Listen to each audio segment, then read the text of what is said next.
Alors, nous arrivons presque à la fin du mois du Ramadan, au fil des semaines, à travers nos émissions ainsi que d'autres plateaux de télévision et studios radio. Donc, il y a dénominateur commun qui est apparu, qui est le fossé intergénérationnel qui se creuse de plus en plus. Donc, que ce soit dans le monde artistique, audiovisuel, publicitaire, culinaire, donc les secteurs sont différents. La nouvelle génération semble vraiment tirer profit de ces nouvelles technologies.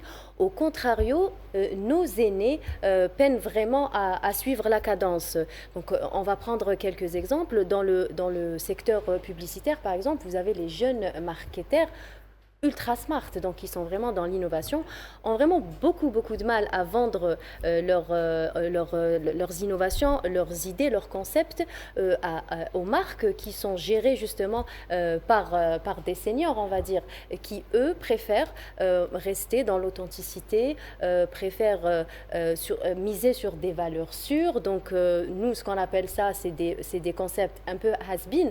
Et même si on leur propose des concepts innovants qui vraiment pourraient accroître leurs ventes, faire vendre leurs produits, une promotion de leur marque, ils préfèrent justement rester dans l'authenticité et miser sur des concepts un peu simples.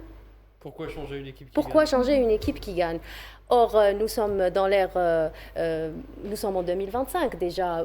Or, le numérique, c'est un peu, il n'y a pas de connexion entre les deux générations.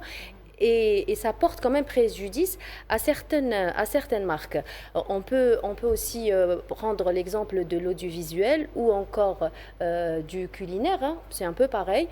Donc vous avez les comédiens ou les acteurs ou même les chefs issus des réseaux sociaux, donc qui grâce à leur popularité ou grâce à leur nombre important d'abonnés, ils sont un peu plus mis en avant, donc ils sont hissés au premier rang et un peu la nouvelle génération est un peu lésée par rapport à eux et se sont un peu lésés et ça crée quand même quelques conflits. Nous avons d'ailleurs ce mois, nous avons vu sur les réseaux sociaux ou même sur quelques plateaux TV des clashs entre ces deux générations et si vous voulez nos Parfois, aînés entre parents et enfants. exactement. Donc, dans le domaine de l'audiovisuel, il y a vraiment cette année, enfin ces dernières années, on sent quand même une certaine aminosité entre les deux générations. Et en fait, c'est pas de la faute ni des uns ni des autres. Nos aînés, ils se plaignent un peu de cette priorité donnée justement à ces nouveaux acteurs de la société, dits 2.0. C'est leur ère, effectivement, mais après, si vous voulez, on parlait tout à l'heure du théâtre.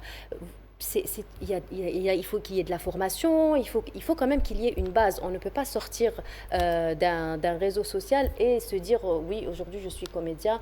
On ne peut pas le comparer à quelqu'un qui a fait du vrai théâtre. En fait, c'est ça. Donc, il faudrait quand même faire la différence entre quelqu'un de professionnel. Après, on peut être autodidacte, c'est vrai, mais on ne peut pas tous avoir du talent. Donc, en fait, c'est ça. On peut aussi, on a parlé de la publicité, on a parlé de l'audiovisuel, on peut parler de l'industrie de la musique. Nous avons nous-mêmes reçu ici quelques artistes, plusieurs même, d'âges différents, de répertoires différents. Et ce qui en ressort, c'est que, en fait, il y a deux générations. Donc il y en a une qui opte pour garder l'authenticité du répertoire, ne pas y toucher, donc c'est la sacralité, et l'autre qui préfère apporter une touche d'innovation pour justement moderniser un peu le... Très bien, Iman.